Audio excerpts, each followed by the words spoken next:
आज से लगभग 119 दिन के बाद में हमारा सीडीएस एग्जाम है। अब सबसे बड़ी समस्या तो यही है कि कैसे कोई इंसान जिसको कोई कोर नॉलेज नहीं है, यानी पहले उसने इस पर्टिकुलर एग्जाम के बारे में कभी नहीं पढ़ा और दूसरा उसका ये फर्स्ट अटेम्प्ट है, तो कैसे बिल्कुल बेसिक से इस पर्टिकुलर एग्जाम की तैयारी करे इस पीरियड के दौरान। और मैं ये बोल रहा हूँ कि भाई अगर कोई इंसान ईमानदारी से डेली बहुत ही अपना डेली के टाइम का थोड़ा सा हिस्सा भी अप्लाई करने के लिए रेडी है, तो देन बहुत ईज के साथ में इस पर्टिकुलर एग्जाम को क्वालिफाई किया जा सकता है। और सबसे बड़ी बात तो ये है कि अगर आप 120 दिन तो छोड़िए, 4 महीने तो छोड़िए, अगर आप 2 महीने में भी अपनी मेहनत को इंश्योर कर दो, 2 महीने एफिशिएंटली, ईजिली, थोड़ा-थोड़ा एफर्ट कंसिस्टेंसी के साथ में करने के लिए रेडी हो, तो I am assuring you, I can give it in return कि जो-जो मैं बोल रहा हूँ उतना कर लो, आपका पेपर क्वालिफाई हो जाएगा।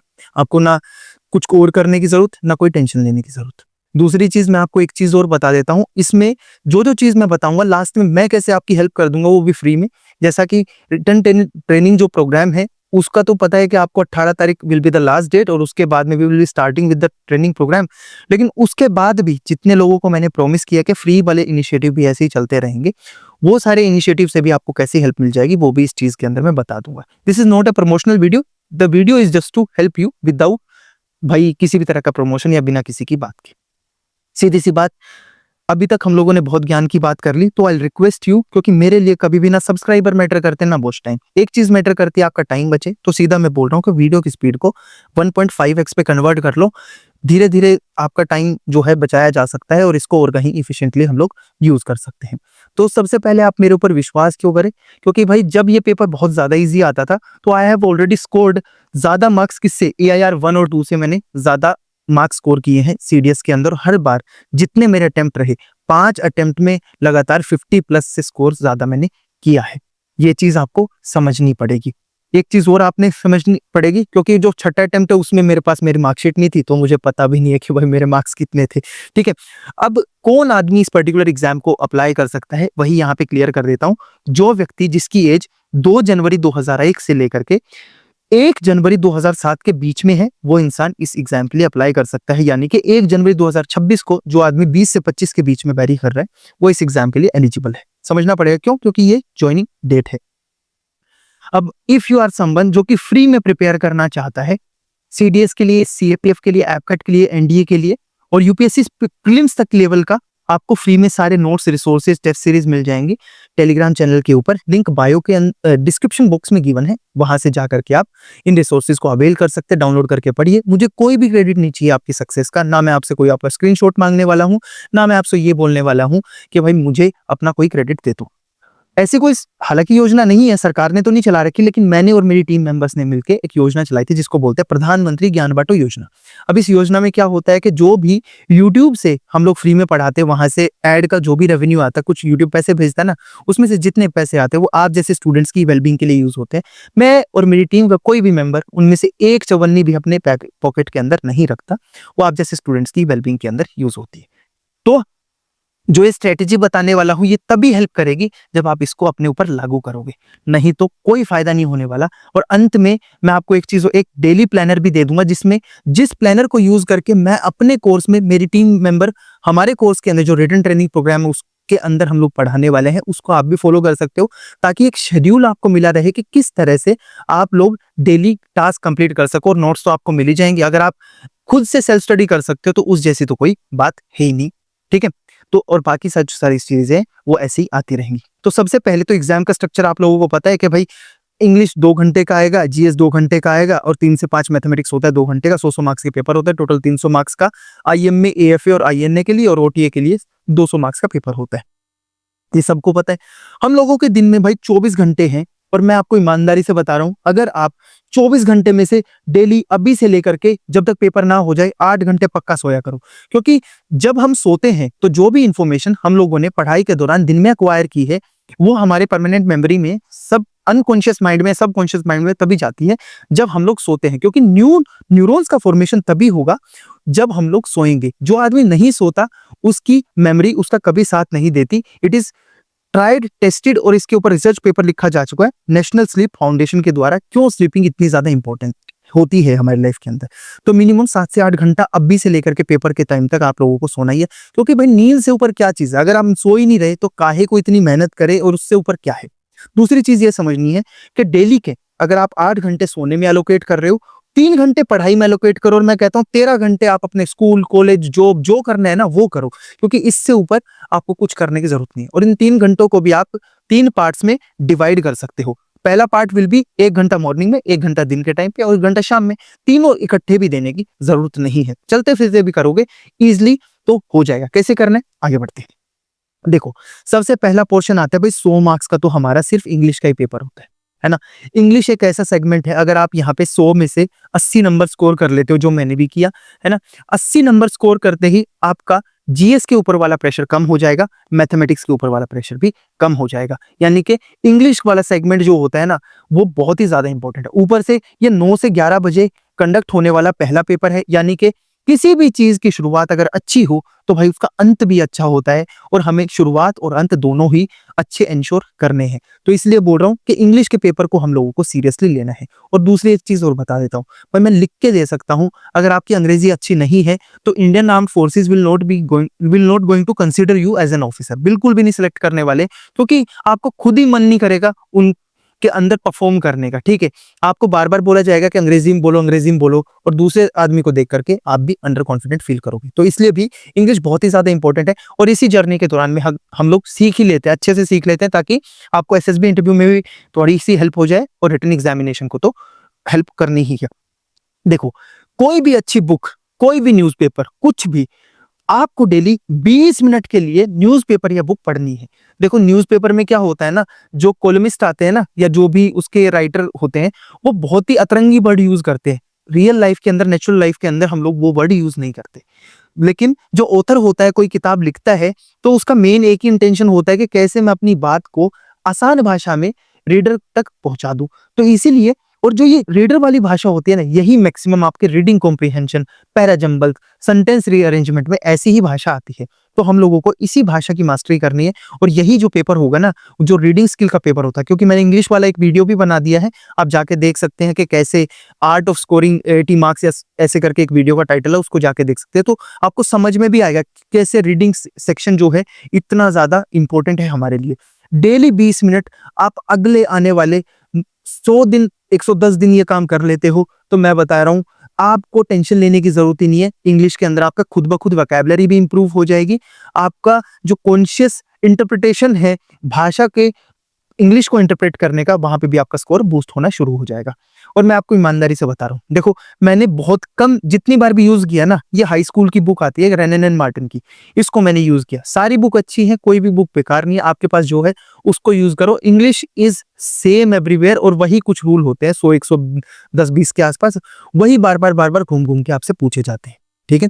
तो इसको यूज़ कर सकते हो आप लोग।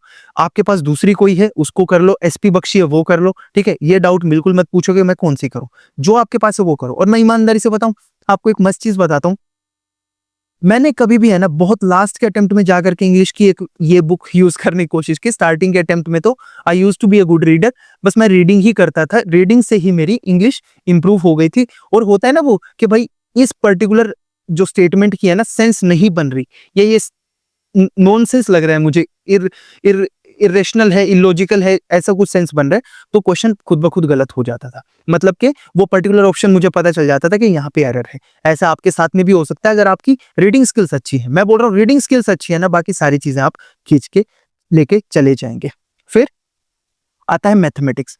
अब आपको पता है कि जितने आईएमए और एएफए के लिए कर रहे हैं, मैं बता रहा हूँ इंग्लिश लोगों की अच्छी हो जाती है, मैथमेटिक्स भी लोग अच्छा कर सकते हैं, लेकिन जीएस वाला पोर्शन है ना, वहाँ पे कुछ लोगों की लिमिट है ही, क्योंकि सबसे ज़्यादा वास्ट सब्जेक्ट, सबसे बड़ा और सबसे वास्ट स्पेक्ट्रम जो है वो जीएस के सब्जेक्ट का है, जहाँ पे आपको 10-11 सब्जेक्ट अलग-अलग करके कंसीडर करने पड़ते हैं। मैथमेटिक्स में क्या है, लिमिटेड एरिया है, वहाँ पे ही आपको अच्छा करना है। तो 3 बजे से लेके 5 बजे तक आपको ये पर्टिकुलर पेपर सॉल्व करना पड़ेगा। स्ट्रेटेजी बहुत सिंपल है। आपको पता है कि जो हमारी, मैंने ये किताब यूज़ की थी जिसका नाम है राजेश वर्मा, अर्थमेटिक की किताब है। यहाँ पे सीडीएस के बहुत सारे क्वेश्चन दिए गए हैं और इसमें है ना सबसे अच्छी बात इस किताब की ये है कि टाइप वाइज क्वेश्चंस को सेग्रीगेट कर रखा है। अगर आपने ये देख लिया कि किस टाइप के क्वेश्चन को कैसे सॉल्व करना है, तो easily you can approach with towards the paper. और एक चीज और बता रहा हूँ, इसके साथ में अगर आपको ऐसा है कि कोई बेसिक कंसेप्ट नहीं समझ में आ रहा, तो एसएससी के टीचर्स ने, ठीक है, उनका ज्ञान बोल बच्चन सुनने की जरूरत नहीं है, किसी का भी मत सुनो, ठीक है, खुद ज्ञान ले लो किताब रीड करके। एसएससी के टीचर्स ने जो मैथमेटिक्स पढ़ा रखा है, अभिनय सर हैं, भाई गगन प्रताप है, और बहुत सारे अच्छे अच्छे टीचर्स हैं, उनको फॉलो करो और उनका मैथमेटिक्स का कंटेंट यूज कर लो। फ्री में अवेलेबल है यूट्यूब के ऊपर, आपको कोई भी कोर्स परचेज करने की जरूरत नहीं है, इतने में भी हो जाएगा। और साथ में जो प्लानर है, जो शेड्यूल मैं अपने रिटन ट्रेनिंग प्रोग्राम के अंदर यूज करने वाला हूं, जो भी कोर्सेज के अंदर है, उसको आप यूज करो, ताकि आपको भी एक चेकलिस्ट मिली रहे, जिसको डेली कंप्लीट करने के बाद में आप टिक लगा सके। आपको एक बेसिकली पता चलता रहेगा कि कितना मैंने कवर कर लिया और कितना मेरा बचा हुआ है, ठीक है। साथ में नोट्स भी आपके पास में, तो सारी चीजें हो जाएंगी। कुछ नहीं करना, आपको अच्छे से बस mathematics type wise question solve करने हैं, और बाद में इन पे कुछ प्रॉब्लम्स सॉल्व करने के लिए भी दी गई है डिफरेंट डिफरेंट एग्जाम के अंदर, जो एज PYQ आई हुई है। फिर जनरल नॉलेज का प्रिपरेशन कैसे करना है, देखो जीके का जो सेगमेंट है ना, उसको 2 पार्ट्स में डिवाइड कर सकते हैं हम लोग, ठीक है। अपनी समझ के लिए किया है, रियल सब्जेक्ट्स के अंदर ऐसा नहीं होता। कुछ होते हैं केमिस्ट्री, जिनको मैं टेक्निकल सब्जेक्ट बोलता हूँ, फिजिक्स वाले जो टेक्निकल सब्जेक्ट, यानी कि जहां पे आपका कंसेप्चुअल नॉलेज मैटर करती है, यानी कंसेप्ट के बेसिस पे ही आपके क्वेश्चन सॉल्व होंगे। जैसे कि ज्योग्राफी हो गया, फिजिकल ज्योग्राफी हो गया, फिजिकल हो गया, ह्यूमन ज्योग्राफी हो गया, या फिर इंडियन ज्योग्राफी हो गया। अगर आपके कंसेप्ट स्ट्रॉन्ग है कि भाई वेस्टर्ली कैसे मूव करती है, ठीक है, अर्थक्वेक की मूवमेंट क्या होती है, वोल्केनिक इरप्शन क्या होता है, ठीक है, तो ये सारी चीजें ना रटने के साथ साथ आपको समझना बहुत ज्यादा जरूरी है कि कौन सी प्रेशर बेल्ट के अंदर डिफरेंस आएगा, तब जाके बारिश होगी। तो वो सारी चीजें आपको कैसे करनी हो, आपको ज्योग्राफी में समझना पड़ेगा। रही केमिस्ट्री की बात, केमिस्ट्री क्या है, रटना तो ठीक है, मैं मानता हूँ हर चीज याद ही करनी पड़ेगी, लेकिन उसमें समझने की भी जरूरत है। साथ में physics is all about understanding. लोगों को लगता है कि यहाँ पे तो जेई लेवल की फिजिक्स पूछी जाएगी, आई एम एन इंजीनियर और मैं पता नहीं क्या कर दूंगा। मैं बता रहा हूँ, इंजीनियर के भी यहाँ पे तोते उड़ जाते हैं, जब उनको एप्लीकेशन ऑफ नॉलेज के बारे में पता ही नहीं। अरे यूपीएससी इस चीज में इंटरेस्टेड नहीं है कि भाई आपने बर्नौलीज थ्योरम लगा के कितने न्यूमेरिकल सॉल्व कर लिए। न्यूमेरिकल ज्यादा कोई पूछ भी नहीं रहा, आपसे यूं पूछा जाएगा कि भाई उस न्यूमेरिकल का जो फॉर्मूला है, उसका एप्लीकेशन क्या है। मान लीजिए आपका कोई क्वेश्चन आ जाता है कि भाई मान लीजिए आपके सामने क्वेश्चन आ गया कि बर्नौलीज थ्योरम में जो एप्लीकेशन है, उसमें अगर मैं प्रेशर को घटा दूं तो भाई लिफ्ट पे क्या फर्क पड़ेगा। तो इस तरह के क्वेश्चन वहां पे देखने को मिलते हैं, ठीक है। उसके बाद में economics is all about concept कि भाई अगर रिजर्व बैंक ने अपना रेपो रेट घटाया तो इकोनॉमी में क्या इफेक्ट आएगा, ठीक है, बैंक के इंटरेस्ट रेट के ऊपर क्या इफेक्ट आएगा। तो उस तरह के क्वेश्चन यहाँ पे देखे जाते हैं। फिर साइंस एंड टेक्नोलॉजी आज के टाइम में ना, कंटेम्प्रेरी पीरियड में 2023 की सेकंड साइकिल के बाद में साइंस एंड टेक का लेवल जो यूपीएससी सिविल सर्विसेज और सीएपीएफ में आता था, वैसा हो चुका है। पेपर आजकल मुश्किल हो चुका है, क्योंकि कोचिंग के अंदर बहुत सारे लोग मेरे जैसे इन्वॉल्व हो चुके हैं। तो यूपीएससी का भी बड़ा क्लियर चैलेंज है कि भाई तुम भी पढ़ के आओ, हम भी पढ़ेंगे, कोई दिक्कत नहीं, हम भी अपने क्वेश्चंस का लेवल बढ़ाएंगे। तो भाई लेवल ऑफ क्वेश्चन बढ़ा दिया, आपको साइंस एंड टेक भी डेप्थ में करना पड़ेगा। अगर नहीं समझ में आ रहा तो जाकर के आप 2023 की सेकंड साइकिल का पेपर, 24 की फर्स्ट साइकिल का पेपर और 24 की सेकंड साइकिल का पेपर आप जाके चेक कर सकते हैं। फिर नॉन टेक्निकल सब्जेक्ट वो सब्जेक्ट होते हैं जहां पे आपको रटना ज्यादा है, याद ज्यादा रखना है। जैसे कि पॉलिटी है, ठीक है, वहां पे आपको याद ही रखना पड़ेगा कि भाई आर्टिकल 52, 53, 54, 55 क्या है, ठीक है, आर्टिकल 12 से लेकर 35 तक क्या है, ठीक है, कितने तरह के राइट है, क्या क्या एक्सेप्शन, कौन सा राइट एब्सोल्यूट है, कितना इंडियंस को दिए गए हैं, कि भाई आर्टिकल 14, 15, 19, ठीक है, 29, 30, जो भी आर्टिकल्स इंडियंस के लिए है, वो सारे आपको याद करने पड़ेंगे, ठीक है। अब ये सारे जो क्वेश्चंस हैं वो आपसे पूछे जा सकते हैं, तो इनको फैक्चुअल नॉलेज है उसको याद करना पड़ेगा, बट कंसेप्ट समझने के साथ साथ बायोलॉजी को समझना पड़ेगा, हिस्ट्री में भी आपको इन्फॉर्मेशन को याद करना पड़ेगा, और इन्वायरमेंट के अंदर भी ऐसे ही है, और करंट अफेयर्स के अंदर भी ऐसा ही है, ठीक है। अब डेली कवरेज क्या है भाई, इस तरह से अपना सिलेबस को बांटो कि आपको आधा घंटा टेक्निकल सब्जेक्ट में इन्वेस्ट करना है और आधा घंटा नॉन टेक्निकल सब्जेक्ट में, ताकि एक वो सब्जेक्ट पकड़ो, एक ये सब्जेक्ट पकड़ो, और दोनों पैरेलल चलते रहे और आपके लिए मोनोटोनस भी ना हो, ठीक है। अगर आप खुद से सिलेबस बनाना चाहते हैं, बाकी प्लानर के अंदर तो मैंने इसको एडजस्ट कर ही रखा है अपने हिसाब से, ठीक है। इससे क्या होगा, बेटर एंगेजमेंट बनेगी, मोनोटोनस नहीं होगा। अगर रटने वाला ही होगा और एक समझने वाला होगा तो ज्यादा आपकी एफिशिएंसी बनी रहेगी, ठीक है। अब ज्योग्राफी के लिए आपको क्या करना है, 11th एंड 12th क्लास के एनसीईआरटी को कंसल्ट कर सकते हैं। बट कुछ आजकल ऐसा भी हो रहा है कि 8th 9th 10th क्लास के एनसीईआरटी के भी कंसेप्ट पूछे जाते हैं। तो समस्या ये है कि भाई अब उनको कैसे कवर करें, उसमें भी टाइम लग जाएगा। तो मैंने सारी एनसीईआरटीज को खुद पढ़ने के बाद में जो भी मेरा एक्सपीरियंस था उसके बेसिस पे, ठीक है, मैंने नोट्स कुछ कंपाइल किए हैं इंडियन ज्योग्राफी के, फिजिकल ज्योग्राफी के। तो ये नोट्स जो है वो आपको फ्री में टेलीग्राम चैनल के ऊपर मिल जाएंगे और जल्दी ही ह्यूमन ज्योग्राफी के नोट्स भी वहां पे अवेलेबल हो जाएंगे। तो इनको कंसल्ट करो। अगर ये किताबें नहीं समझ में आ रही तो ये ज्यादा सुंदर भी है और तो ज्यादा एंगेजिंग भी है। दूसरा, पॉलिटी के लिए बहुत सारे लोग बोलते हैं कि लक्ष्मीकांत पढ़ो। अब लक्ष्मीकांत एक ऐसी किताब है जो सिविल सर्विसेज मेंस के पॉइंट ऑफ व्यू से लिखी गई है, जहां पे आपको डिस्क्रिप्टिव आंसर लिखने पड़ते हैं। बट हमें तो प्रीलिम्स के लेवल का ही पढ़ना है, यानी कि जहां पे ऑब्जेक्टिव टाइप के क्वेश्चन देखे जाए, ठीक है। जो फैक्चुअल इन्फॉर्मेशन है वही थोड़ी सी इंपॉर्टेंट है हमारे लिए। तो हम लोग पूरी की पूरी ये तो नहीं करने वाले। जल्दी ही पॉलिटी के नोट्स भी अवेलेबल हो जाएंगे। इस पूरी लक्ष्मीकांत की समरी है, साथ में एनसीईआरटी को भी कंपाइल कर दिया। ये सारी चीजें आपको कहाँ मिल जाएंगी, टेलीग्राम चैनल के ऊपर। ये जल्दी ही नोट्स आने वाले हैं। तब तक के लिए जो हैंड रिटन नोट्स जो हैं उनको आप फॉलो कर सकते हो। उसमें भी 40-45 पेज हैं। पूरी लक्ष्मीकांत वहां पे मैंने कंसोलिडेट कर दिया, उसमें भी आपको टेंशन लेने की जरूरत नहीं है। हिस्ट्री के लिए कुछ लोग बोलेंगे आपको थीम्स पढ़ लो, कुछ लोग बोलेंगे आप लूसेंट पढ़ लो, कुछ लोग बोलेंगे आप तमिलनाडु बोर्ड पढ़ लो, उसके बाद में कुछ बोल देंगे महाराष्ट्र बोर्ड पढ़ लो। अब पढ़े क्या छोड़े का समस्या ये है ना। स्पेक्ट्रम के भी दीवाने बैठे हुए हैं, बिपिन चंद्रा के भी दीवाने बैठे हुए हैं। कोई बोलेंगे शेखर बंदोपाध्याय पढ़ लो, उनके भी दीवाने बैठे हैं। अब हर दीवाने का भाई इलाज तो नहीं हो सकता ना। तो दीवानगी को कम करने के लिए अपन लोग क्या कर सकते हैं, मैंने सारी बुक्स को पढ़ा और उनके अंदर जो भी एग्जाम पॉइंट ऑफ व्यू से रेलेवेंट इंफॉर्मेशन है, जो ज्यादा पूछे जाने के चांसेस है, क्योंकि हिस्ट्री बहुत बड़ा सब्जेक्ट है। मैंने ancient Indian history, culture, architecture और आर्कियोलॉजी के अंदर अपनी ग्रेजुएशन करी। फिर भी मैं बता सकता हूँ कि 100% क्वेश्चंस को मैं भी आंसर नहीं कर सकता। तो मैं आपसे कैसे एक्सपेक्ट कर लूं। तो सीधी सी बात बता रहा हूँ, जितना भी आपके लिए एग्जाम रेलेवेंट था वो मैंने यहाँ पे इन नोट्स के फॉर्म में कंपाइल कर दिया। सारे हिस्ट्री के नोट्स कल्चर समेत आपको मिल जाएंगे टेलीग्राम चैनल के ऊपर। उनको पढ़ो और आगे बढ़ो। समस्या और टेंशन लेने की जरूरत नहीं है। वेयरएज मॉडर्न हिस्ट्री का जो सेगमेंट है उसके लिए भी सेम यही काम हुआ है। मॉडर्न हिस्ट्री के लिए आप खुद से पढ़ना चाहते हो, थीम्स पढ़ सकते हो या स्पेक्ट्रम पढ़ सकते हो। लेकिन अगर टाइम नहीं है तो भाई सीधा नोट्स को कंसल्ट करो। इसमें इन दोनों की समरी प्लस तमिलनाडु बोर्ड की भी समरी मैंने यहाँ पे डाल दी है, जहां से क्वेश्चन पूछने की पॉसिबिलिटी, प्रोबेबिलिटी है, तो वो भी यहाँ पे आपको मिल जाएंगे। रही साइंस की बात, अब साइंस में कुछ लोग बोलेंगे भाई 9th-10th की पढ़ो। भाई आज आपको मैं ईमानदारी से बता रहा हूँ कि 9th-10th वाले दौर चले गए, ठीक है। जब मैं पेपर दे रहा था जिसमें 134 132 मार्क्स में स्कोर कर रहा था ना, जीएस ओटीए के केस पे, ठीक है, ओटीए के केस में 132 134 बहुत अच्छा स्कोर माना जाता था।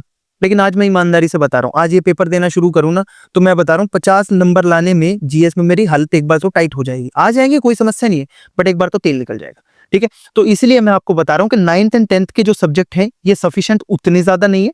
कुछ इजी क्वेश्चन 1 2 5 5 7 आ गए तो ठीक है, क्योंकि आपको 11th एंड 12th क्लास की भी एनसीईआरटीज को एक बार देखना पड़ेगा, क्योंकि लेवल अप हो रहा है ना। बायोलॉजी जो थी 9th-10th से पहले आती थी, आजकल ठीक वहां से बायोमैकेनिक्स से भी कुछ चैप्टर्स आ रहे हैं, कुछ टॉपिक्स वहां से पूछे जा रहे हैं। तो वो सारे के सारे आपको कहाँ मिल जाएंगे, नोट जो फ्री में अवेलेबल है बैरक बडी टेलीग्राम चैनल के ऊपर, वहां से जाकर के आप अवेल उनको कर सकते हो। वो फ्री ऑफ कॉस्ट है, उनमें से एक भी पैसा आपका नहीं चाहिए। अब इकोनॉमिक्स है। इकोनॉमिक्स के लिए भाई ये इतनी सारी इकोनॉमिक्स की बुक है, ठीक है। 9th 10th 11th 12th या 11th एंड 12th की ये सारी बुक है, इनको आप कंसल्ट कर सकते हो। लेकिन इनके अंदर क्या है ना, बहुत भारी बुकिश लैंग्वेज यूज कर रखी है। अगर मैं संजीव वर्मा पढ़ने बैठूं या भाई दूसरी बुक पढ़ने बैठूं तो वो मोटी बहुत है, दिमाग उसमें भी खराब होता है। तो अब मैं क्या करूं, तो मैंने क्या किया, मैंने सारी बुक्स परस्यू करी भाई। पढ़ने के बाद में उनका एक समरी निकाला जो भी हमारे एग्जाम पॉइंट ऑफ व्यू से रिलेवेंट है, ठीक है। इतने सुंदर नोट्स बना रखे, अगर आप इनको फॉलो कर लेते हो ना भाई, आपका 100% काम हो जाएगा। इससे ऊपर आपको अतिरिक्त टेंशन लेने की जरूरत नहीं है। एग्जाम पॉइंट ऑफ व्यू से जितना इंपॉर्टेंट है वो यहाँ से ही कवर हमारा हो जाएगा। तो इन नोट्स को आप कंसल्ट कर लो। इकोनॉमिक्स में ही पढ़ाने वाला हूँ बैच के अंदर, तो इनको आप कंसल्ट करोगे तो आपका फायदा हो जाएगा। रही करंट अफेयर्स की बात, देखो करंट अफेयर्स से पहले मैं 3-4 चीजें आपको क्लियर कर देता हूँ। आज के टाइम में ना करंट अफेयर 2 टाइप के आ रहे हैं। एक आते हैं सिंगल वन लाइनर, चाहे सीडीएस हो या एफकैट हो या सीएपीएफ हो। एफकैट तो छोड़ देते हैं, सीडीएस एनडीए और सीएपीएफ के अंदर के केस की बात कर लेते हैं। या तो सिंगल वन लाइनर आ रहे हैं कि सीधा पूछ लेगा भाई ये चीज कहाँ पे हुई, स्पोर्ट्स के केस में पूछ ले हम लोगों से, ठीक है। या फिर हम लोगों से पूछेगा कि स्टेटमेंट वाइज में which one of the following is or are correct, या which of the following is or are will be the correct answer, कुछ ऐसा करके हम लोगों से पूछ लेगा, ठीक है। तो हम लोगों से मल्टीपल स्टेटमेंट्स में से ये बताना है कौन सी स्टेटमेंट करेक्ट है या इनकरेक्ट है। तो ऐसे केस में क्या है, हम लोगों को दोनों तरह के करंट अफेयर्स को कवर करना है, मतलब इन डेप्थ एनालिसिस वाले भी और साथ ही साथ में जो हमारे वन लाइनर है उनको भी। तो ये जो करंट अफेयर है ना, मैं आपको एक काम कर दूंगा, पेपर से पहले आपको एक मंथली मैगजीन मिल जाएगी। मंथली मैगजीन आप चल करके जाओ, अगर 10-12 करंट अफेयर वहां से आएंगे तो मैं बता रहा हूँ 7-8 आप आराम से कवर कर सकते हो। ठीक है, आप एनडीए वाले हो, सीडीएस वाले हो, सीएपीएफ वाले हो, बहुत क्लियर है मेरा कि मिनिमम पढ़ो, आगे बढ़ो। क्योंकि अब डेली पेपर ही पढ़ने बैठे रहोगे, न्यूज़पेपर ही पढ़ने बैठे रहोगे, मैं बोलता हूँ न्यूज़पेपर की जगह किताब पढ़ो। वो आपकी अंडरस्टैंडिंग भी बिल्ड करेगा, सोशल अंडरस्टैंडिंग, फिलोसफिकल और साइकोलॉजिकल जो आपका इन्फॉर्मेशन इमोशनल क्वेश्चन है उसको भी बूस्ट किया जाएगा वहां पे। तो आपकी सारी चीजें वहां पे बूस्ट हो जाएंगी। फालतू में आपको फिजूल की टेंशन लेने की जरूरत यहाँ पे नहीं बनती। बाकी फिर भी लेनी है तो मैं आपको रुकूंगा नहीं, ठीक है। क्योंकि न्यूज़पेपर के अंदर क्या होता है ना, अब इसमें देखो काम की लाइन कितनी है नहीं है, तो मैं पेपर से पहले आपको डेली हर महीने का आपको लट क्यों करूं कि भाई मैं 4 घंटे का वीडियो देखो। अरे भाई मैं आपको सीधा मैगजीन दूंगा ना, उसको कर लेना। अगर फिर भी जरूरत पड़ गई तो भाई वीकली मैं आपके लिए 10-20-50 करंट अफेयर जो एमसीक्यूज होते हैं वो बना के दे दूंगा, उसको सीधा करो, आगे बढ़ो, आपका काम हो गया।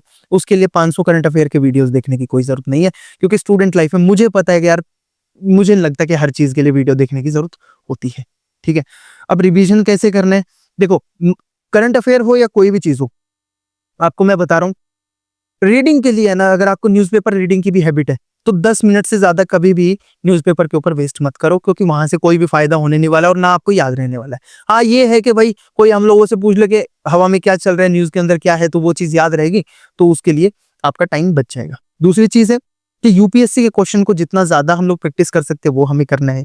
तीसरी चीज ये है कि कोशिश करना कि चाहे मैं भी आपको टेस्ट सीरीज दूंगा, लेकिन जब तक आप यूपीएससी के टेस्ट को अच्छे से सॉल्व नहीं कर लेते, सारे क्वेश्चन को सॉल्व नहीं कर सकते, कोशिश करना कि जो प्राइवेट इंस्टीट्यूशंस के टेस्ट होते हैं ना उनको सॉल्व नहीं करना चाहिए, मतलब उसमें अपना टाइम बचा लेना चाहिए हमें। फिर फुल लेंथ मॉक्स जरूर देने शुरू कर देना। हर संडे को कोशिश करना कि आप जो ओटीए वाले बच्चे वो इंग्लिश और जीएस का सेम टाइम पीरियड के अंदर, यानी कि 9 बजे से 11 बजे इंग्लिश का मॉक और 12 से लेकर के 2 बजे जीएस का मॉक जरूर देना। क्योंकि अगर इस पॉइंट ऑफ टाइम पे आप लोग एक जगह बैठ के उसको सॉल्व नहीं कर पा रहे हो तो रियल एग्जाम में भी नहीं कर पाओगे। अगर 2 घंटे पे यहाँ पे सॉल्व, वहां पे रियल एग्जाम में 2 घंटे का टाइम है, तो यहाँ पे कोशिश करना कि आपको 1.5 घंटा यानी 1 घंटा 30 मिनट के अंदर इस पूरे के पूरे मॉक को सॉल्व जरूर करना चाहिए, ठीक है। साथ में एग्जाम की जो टाइमिंग है वो यहाँ पे गिवन है, एक बार देख लेना, मैं बहुत बार मेंशन कर चुका हूँ अभी एक ही फ्लो में, ठीक है। रिसोर्स एंड सपोर्ट हमारे साइड से भाई हर टाइम आपके लिए अवेलेबल है, ठीक है। बिना किसी लालच के कि भाई हम लोगों का कोई फलाना कोर्स ज्वाइन कर लो, ढिमकाना कर लो, जितने लोगों ने करना था वो कर चुके हैं। 18 तारीख will be the last date. ना मेरे को सब्सक्राइबर से फर्क पड़ता, ना वॉच टाइम से फर्क पड़ता। फर्क इस चीज से पड़ता है कि आपका फायदा होना चाहिए एट द एंड, चाहे कोर्स के अंदर हो चाहे कोई बाहर हो, ठीक है। फौज को अच्छे अफसर मिल जाए और आप लोगों का फायदा हो जाए, क्योंकि आप लोगों का फायदा होगा तभी हम सब लोगों का फायदा है ना। तो दिस इज द थिंग। और हमारे ब्रांड एम्बेसडर तो यार आप ही लोग हो, है ना, कि हम लोग कैसे अच्छा काम कर रहे हैं, क्या हमारी आइडियोलॉजी है, वो आप ही लोग दूसरों को जाके बताओगे कि यार कुछ लोग ऐसे हैं जो कि अच्छा काम करने की कोशिश कर रहे हैं, ठीक है। कंक्लूडरी एडवाइस मेरी यही है कि भाई जितना ज्यादा हो सके यूपीएससी के क्वेश्चन पेपर के साथ में स्टिक रहना, मैक्सिमम रिसोर्सेज की प्रैक्टिस करना, और क्वेश्चन रिपीट नहीं करता यूपीएससी, टॉपिक रिपीट करता है। तो अगर आपने अच्छे से डेप्थ में रिवीजन कर ली तो वो हो जाएगा। टेस्ट सीरीज वाला वीडियो जाके एक बार जरूर देख लेना, ठीक है। बाकी तो इरादा एक होगा और नेक होगा तो सफलता जरूर मिलती है, क्योंकि वो सबको मिली है, मुझे मिली, आपको भी मिलेगी। और आज के इस वीडियो में तो इतना ही था। मिलते हैं कल किसी और वीडियो के साथ में, तब तक के लिए जय हिंद।